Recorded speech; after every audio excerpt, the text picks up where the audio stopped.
and make it clear to President Trump that any attempts to interfere with our democracy are totally unacceptable. President Trump's new national security strategy is a deeply alarming document.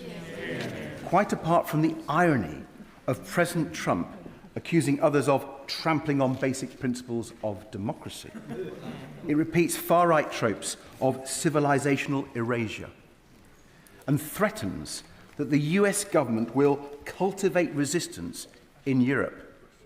No wonder Vladimir Putin has welcomed that strategy. So will the Prime Minister pick up the phone and make it clear to President Trump that any attempts to interfere with our democracy are totally unacceptable? Yeah. Can I join him in congratulating Lando for the incredible win?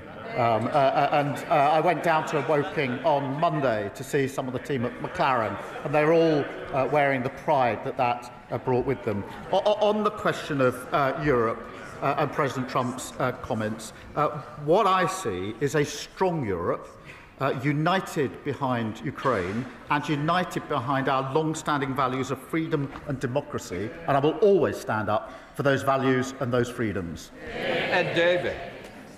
Mr. Speaker, I didn't hear about standing up to President Trump.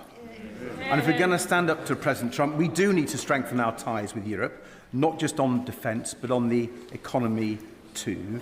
And the truth is, this government will not succeed unless it gets our economy growing strongly again. And the best way to do that is a customs union with Europe. The Prime Minister's chief economic advisor knows it. The Deputy Prime Minister knows it. And yesterday, the Labour chair of the Treasury Select Committee showed she knows it too when she backed our bill. Does the Prime Minister fear that if he keeps opposing a customs union, in 12 months' time, he will not be standing there?